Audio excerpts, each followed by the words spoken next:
Welcome to another episode of Raul's World of Synths. Today we'll be doing an overview of the Doepfer A136 Distortion Waveshaper module right here. It's a great little module that's going to give you a wide range of controls over 5 of the important wave shaping parameters. This module can operate on both audio or CV signals within your Eurorack system, which makes it a little more flexible than those that just process CV or just process audio. It's going to do this by dividing your signal into 3 different sections or components. You're going to deal with your original signal, your positive component, and then your negative component of your signal. Now, for the positive and negative components of your signal, there are manual adjustments for the clipping levels. These are going to be labeled on the front panel as the plus L right here and the minus L down here.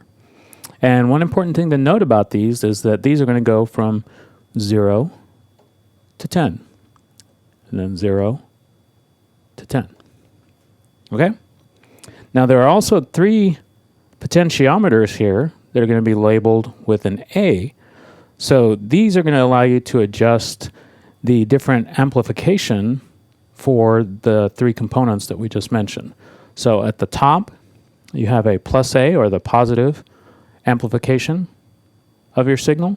This one starts at 0 in the 12 o'clock position, and then if you go down you have the original amplification right here. This one's actually labeled 0 to 10, and then if we go down to the bottom one, this is going to be the negative amplification of the signal, which, just like the positive amplification, is at 0 in the 12 o'clock position, and then minus 5 on this side, plus 5 on that side. So if I didn't mention it before, it is minus 5 on this side, plus 5 on that side. Okay? Now for CV control of these controls, you have 2 inputs. You have one here next to the positive clipping level, and then you have another one right here for the negative clipping level right there. There's going to be a wide range of modifications that you're going to be able to achieve here and transform your waveform. Everything from soft clipping type shapes to hard clipping type shapes. Your audio or CV signals are going to be inserted up here at the top where it's labeled input. So that's pretty straightforward. And then if we look down at the bottom, this is going to be where you retrieve it and then send it off to your filter or your mixer or whatever other module that you plan on using it for. Now you're probably curious, as I was, what type of transformations you can actually achieve with these. So let me put up a graphic from the A136 manual so you can take a look at sort of a sample of what types of transformations you can get.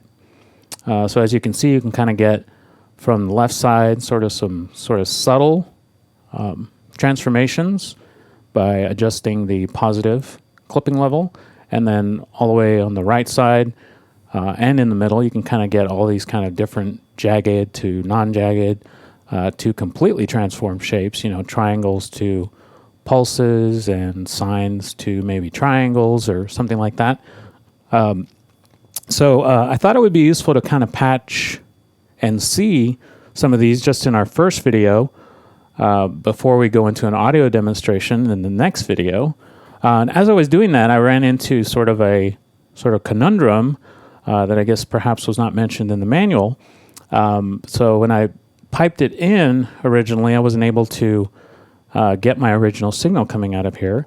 But after digging online a little bit, I was able to find a resource on Muff's forum that actually informed me that a little bit of attenuation is actually required to get your original signal coming out of here so you can get some of those nice shapes that are in the A136 manual.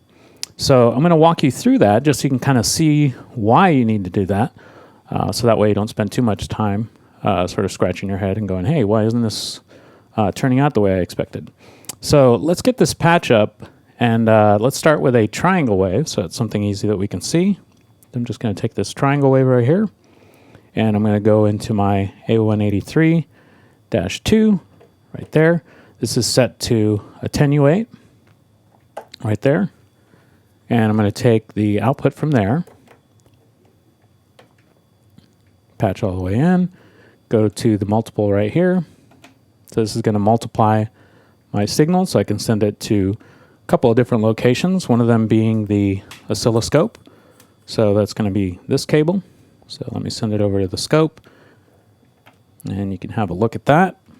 So you should see it over at the scope, and I'll adjust my magnification here in a moment.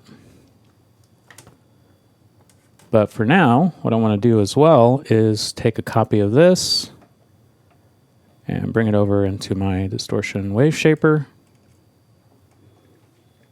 Right there. There we go. And then now I need to take that output and go into another multiple, which is right next to it. And I'm only doing this as a sort of making it easier to see the layout here so it doesn't get too bundled up in one section over here with cables. And now I'm going to send a copy of that over to my scope so we can see that signal. And so you see how there's a little bit of overlap. Let's see, if these were two different colors on the scope, you would see the red signal. Let me unpatch the distortion Waveshaper. The red signal is our original signal, and then when I patch it in, that's the overlapping signal. Now we're going to be able to see this a little bit better when I change the magnification, so let me flip over to something that lets us see the shape of the waveform. And right there we have a little bit less than one cycle. Now we're starting to see the overall shape of our signal. Now I already sort of patched this here to figure out where the right setting was to kind of see our original shape coming out of the distortion Waveshaper right there. And if you're kind of curious what settings I used, let's see, the positive amplification is at 0, the positive clipping level is at 0, the negative, or sorry, the regular amplification or original amplification is a little bit below the number 5. The negative clipping level is at 0, and then the negative amplification is at 0 as well. So let's see why I needed to do this. So if I do not attenuate, like right now my attenuator is at 3, then this is kind of what my signal looks like. So if you were to patch it in, you wouldn't really see exactly what was coming out, and so you would be starting at a point where you kind of knew the shape was there, but you wouldn't exactly be able to get those nice shapes that you get from the manual. So I'm going to bring it back to about 3 so we kind of see that we have about the same shape over at our scope. And then now I can do just a little bit of adjusting before we wrap up this first video on basics. So I'm just going to do a little adjusting to the positive amplification right there. And then maybe bring up my positive clipping level.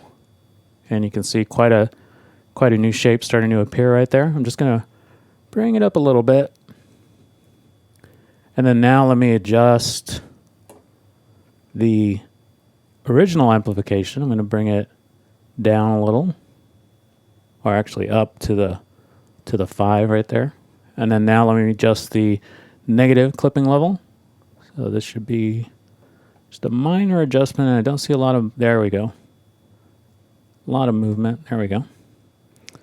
And now let me adjust the negative amplification, and you can see now I'm getting quite a different shape here by just making these nice little minute adjustments. Now this one right here, the original amplification, is going to give you quite a bit of movement. As you can see right there, it'll provide you an inverted copy. So right there, you have an inverted version of the original, as you can see right there. Now on our scope, you can see the red signal is going up, up, and then everywhere where there's a valley, there's a peak on our distorted signal. So I wonder if I could get just a straight triangle wave. Might be a little tricky. Let's see. And this was a little bit below 5.